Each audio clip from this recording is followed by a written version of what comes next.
मुख्यमंत्री मनोहर लाल की ओर से प्रदेश में नई गौशालाओं को लेकर एक महत्वपूर्ण बैठक की गई थी।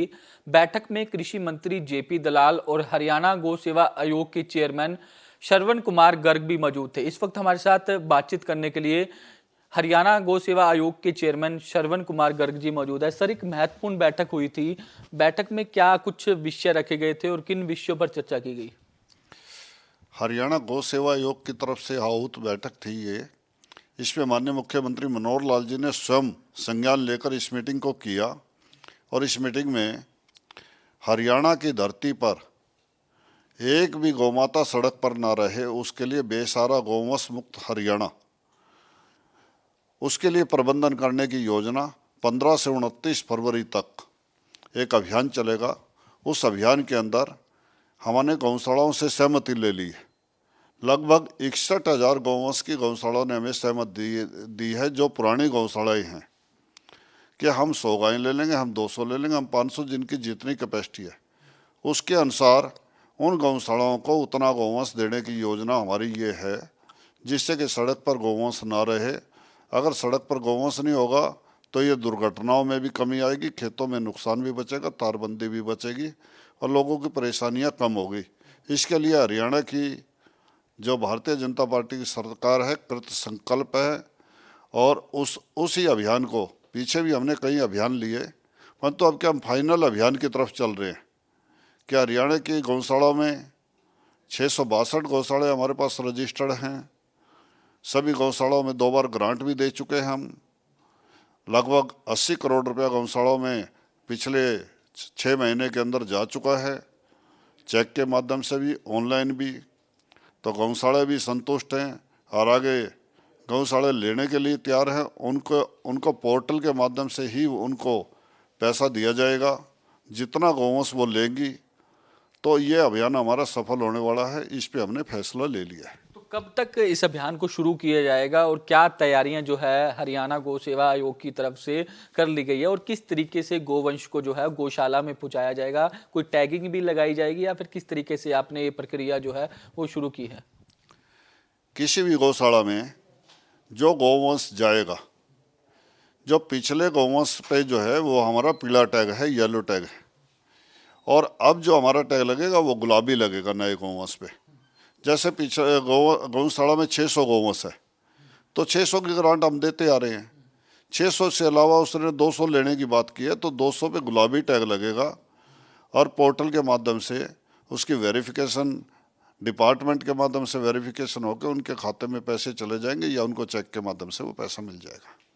तो सर, कितनी जो है गोवंश जो है वो हरियाणा की तमाम गौशालाओं में जो है वो भेजे जाएंगे? कोई फिगर्स हैं आपके पास इसके? हमने गौशाला से 61,000 गौवंश की सहमति ले ली है और गौशाला इसमें अच्छी तरह से सहमत हैं और निश्चित रूप से सहयोग भी करेंगे और आगे भी बढ़ेंगे। और इस पे हमने ये रखा है कि 100 गायें कोई गौशाला लेती है तो 7 लाख रुपए देंगे और 1000 गायें लेती है तो 70 लाख रुपए इंफ्रास्ट्रक्चर का देंगे। उसमें किसी भी तरह के इंफ्रास्ट्रक्चर में शेड बनाए, खोर बनाए, खेड़ बनाए, या इसके साथ साथ ट्रैक्टर ले, हैरो ले, गोडी ले, कल्टीवेटर ले, कुछ भी सामान उसकी गौशाला की आवश्यकता अनुसार वो खरीद सकते हैं। इसी के साथ साथ अगर बच्चे हैं तो 20 रुपया प्रतिदिन, गायें हैं तो 30 रुपया प्रतिदिन और नंदी है तो 40 रुपये प्रतिदिन के हिसाब से भी उनको चारे के लिए उपलब्ध करवाया जाएगा। तो और भी कोई महत्वपूर्ण फैसले लिए गए नई गौशालाओं को लेकर या फिर चारे से संबंधित और क्या मीटिंग के अंदर चर्चा हुई सर? इसके अलावा ग्राम पंचायतों को आह्वान किया गया है।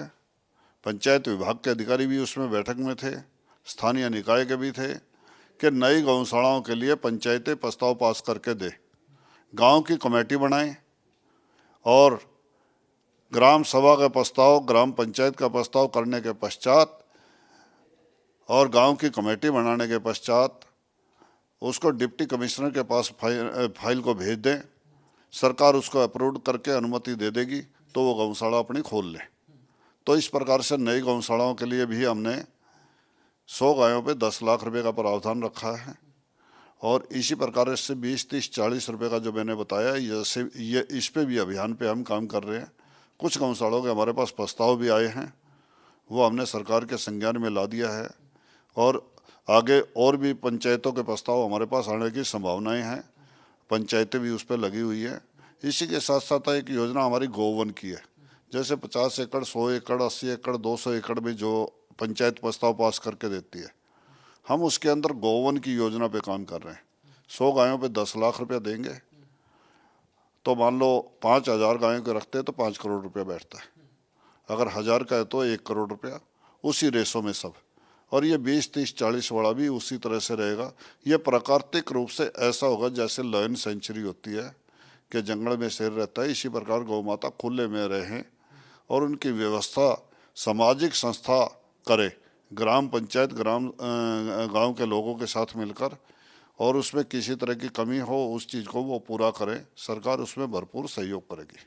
तो कहने का मतलब ये है कि 15 फरवरी से 29 फरवरी तक ये गोवंश को लेकर अभियान जलाया जाएगा। 29 फरवरी के बाद हरियाणा में क्या बेसहारा गोवंश जो है वो सड़कों पर नहीं दिखेंगे? इस अभियान की सफलता के पश्चात हम सोचते हैं हरियाणा से मैक्सिमम गोवंश सड़क पे नहीं होगा। फिर भी अगर कुछ रहता है तो उसके बाद फिर उस अभियान को रुकने नहीं देंगे, लगातार चलता रहेगा हमारा, जब तक एक भी गौवंश सड़क पे रहेगा। इसके साथ साथ जब सड़क से गौवंश नहीं रहेगा तो जो आगे आने वाला गौवंश भी है, मान लो कोई एक छोड़ देता, 2 छोड़ देता, हम टोल फ्री नंबर जारी करने की भी योजना रखते हैं कि हम हरियाणा की धरती पे एक भी गौवंश सड़क पर ना हो, और हरियाणा देश का पहला ऐसा राज्य हो जिसकी सड़क पर एक भी गौवंश बेसहारा रूप से ना रहे। इसमें हरियाणा बढ़ रहा है। तो टोल फ्री नंबर जारी करने का विचार चल रहा है या फिर इसको इम्प्लीमेंट किया जाएगा? इम्प्लीमेंट जब किया जाएगा जब हरियाणा की सड़कों पर गौवंश नहीं होगा।